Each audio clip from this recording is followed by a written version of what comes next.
Hey, this is Waylon from Swiftwood Bows, and I'm going to be doing a new video series here on how I build arrows.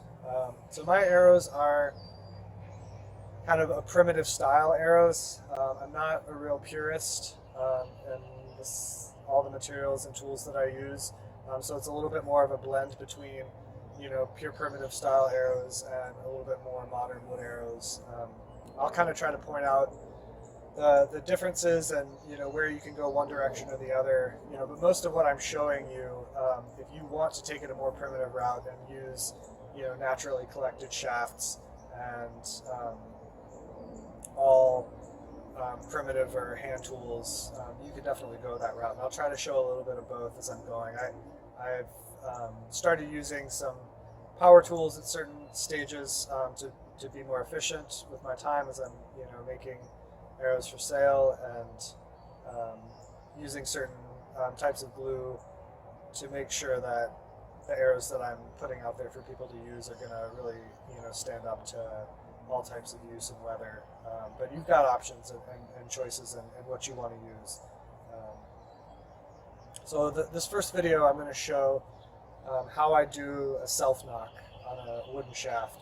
So I've got a Douglas fir shaft made by Sherwood Shafts, which I highly recommend. They make best shaft material out there. So this is a 11/32 shaft, 55 to 60 pound spine. And so for a self knock, we're going to carve the knock that fits on the string right into the wood, as opposed to gluing on a plastic knock like you'll often see these days, or having a knock insert. So I'm going to take you into my shop and show you what I do to make a good knock. So the first thing I need to decide is how deep I want my knock to be, and there's really a lot of choices. I mean, if you look at different knock styles around the world, you're going to see a lot of variation. You really can't do it wrong. There's probably advantages to some styles in terms of smoothness of release and how well it's gripping the string and all that. So I'm going to show you my style that is a little bit more reminiscent of like the modern plastic knocks in terms of their shape and how they grip the string and their depth and all that. But just know that if you prefer to have a shallower groove that gives a cleaner release, that's definitely an option too.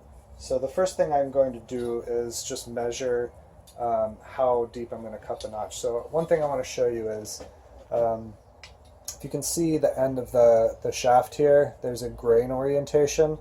And whenever we're cutting self knocks, it's really important that we're cutting perpendicular to the grain. So my cut is going to be right along that line, and that's going to lessen the chance that the string is going to split the grain on the shaft. So that's the first measure that we're taking to make a strong knock, is to make sure that when I cut, I'm going to be cutting across the grain. So now I'm just going to measure the depth of my knock. So I think on this I'm going to go about 3/8 of an inch down. I'm just going to make a little mark there to know how deep I need to cut. Now, for cutting out the knock, if you want to go the hand tool route, you can just use a hand saw. I like the pull saw because it makes a nice straight, clean cut. It's going to give you a little bit too narrow of a groove. You're going to have to widen it out with a file. Some guys will tape together two hacksaw blades, and that creates about the right width of the cut. So if you want to save yourself some time and you want to go the hand tool route, you can try that. So let me show you what that would look like to cut this by hand.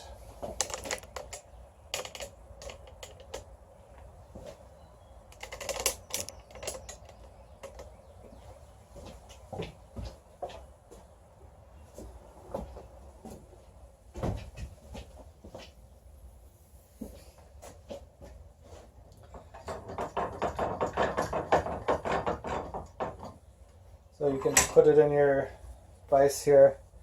Make sure that you can see your mark. Actually, I'm going to move my mark over here. So you just want to make sure it's really centered.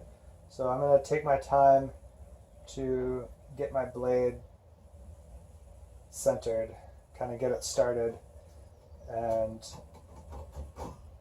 check to make sure that it's where I really want it to be.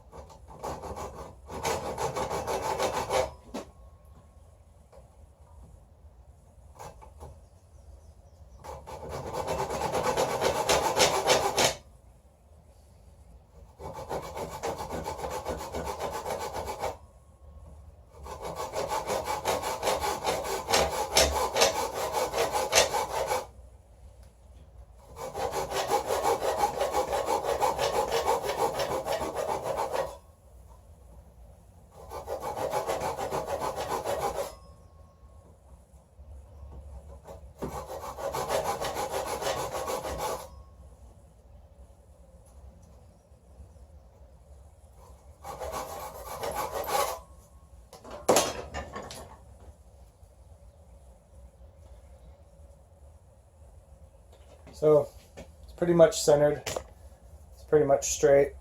I can, when I'm going in there with the file, I can correct any little discrepancies that I have, as long as it's pretty close. So if you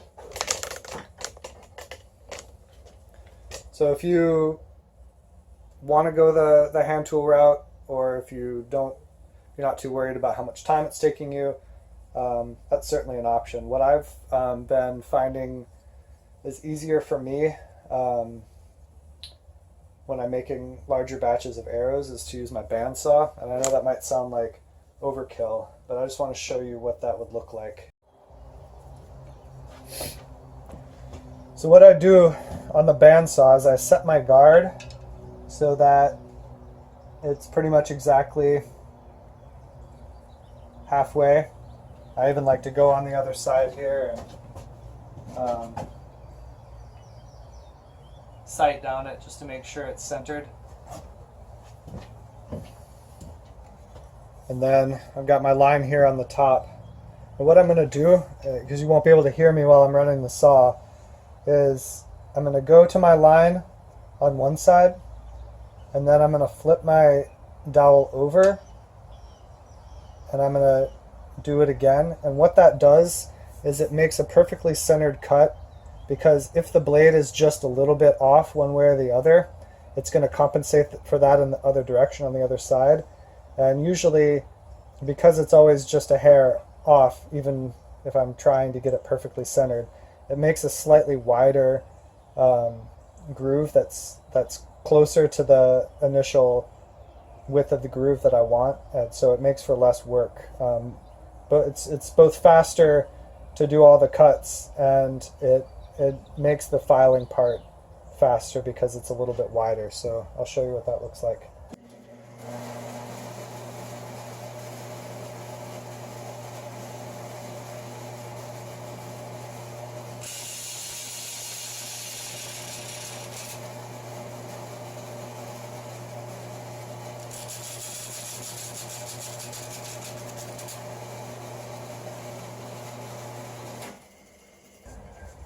So you can see it's a little bit of a wider groove, a little bit less work with the cleanup stage. So an extra step that I like to take right now, just to make the knock a little bit more, I like having knocks that kind of snap onto my string and stay put when I'm hunting. And so what I do is I'm going to drill a little hole here at the base of my knock.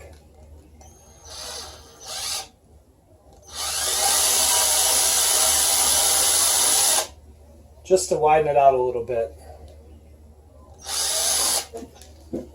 So after I've got that hole drilled out a little bit,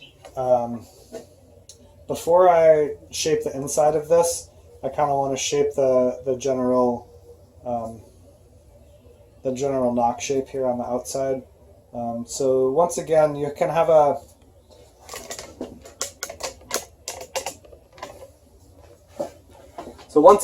kind of have a choice between hand tools and power tools depending on which direction you'd like to go.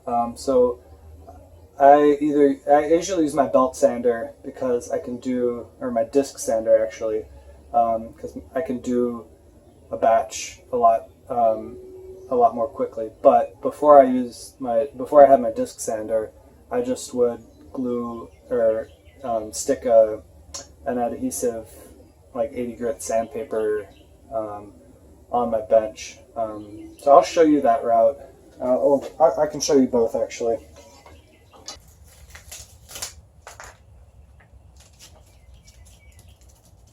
I'm just going to stick this disc on the table here. And the first thing I want to do is I want to sand down these sides a little bit. So I'm just going to make sure it's squared up and reduce the width of the Nocks.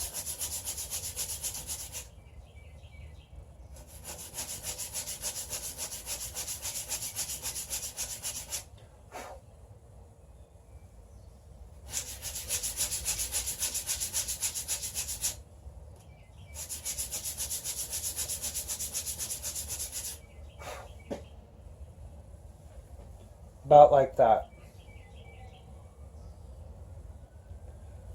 And then I'm going to taper the tips out here so they're not so square. So I'm going to change the angle here to be more extreme. And I'm just going to kind of rotate the shaft as I go along, kind of playing with the angle a little bit to get the shape that I want. This is largely aesthetic. And just in terms of how it feels in your fingers. What I'm trying to do is just clean this all up, round it all off, make it smooth, and that's kind of getting close to what I want.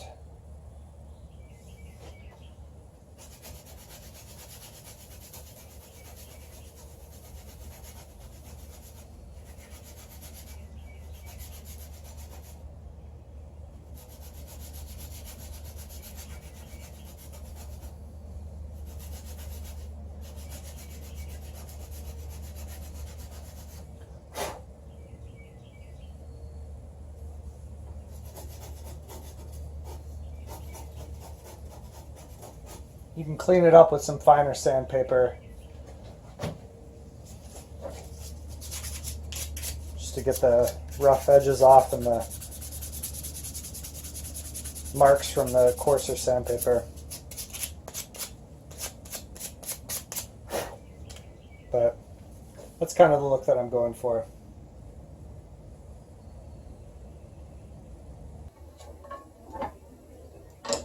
Now I'm going to use this file here, and I'm going to clean up the inside of the groove.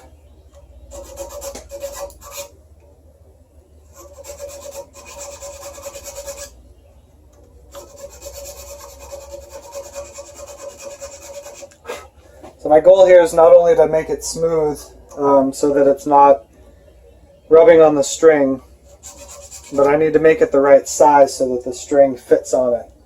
So I like to have a string handy that has a served section. So right now it's too tight. I can't really get that in there very well. So I'm going to keep filing it down.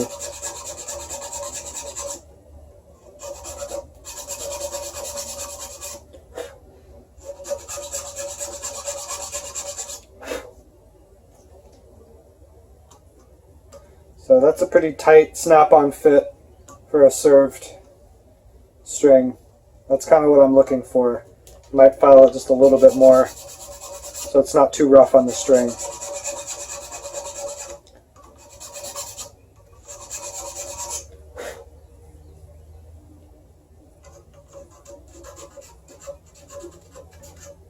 So you can add a little bit of an angle sloping off of the either side so that it's not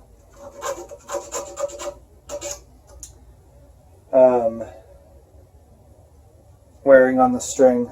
Sorry, spacing up.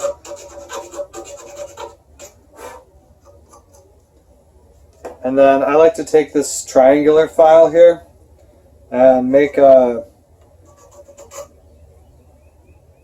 little widening here at the tip of the knock so that the string goes in there a little easier.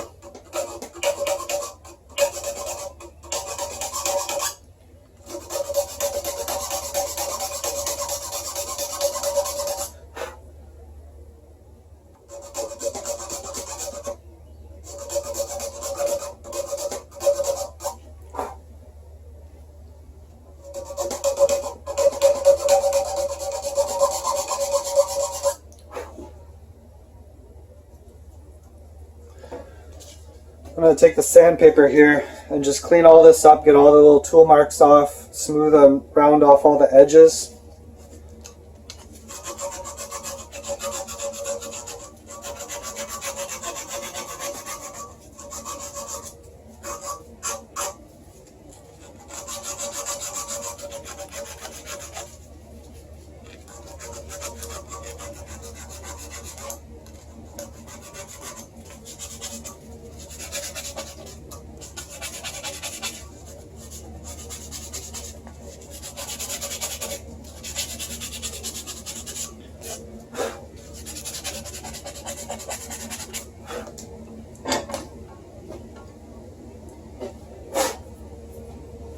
So now we have a nice, clean, attractive looking self knock.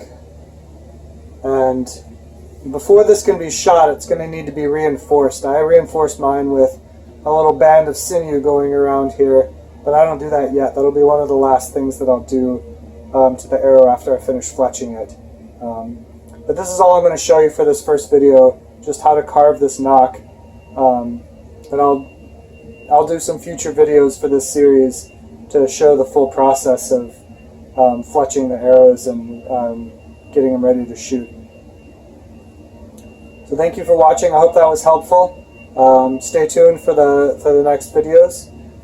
Take care.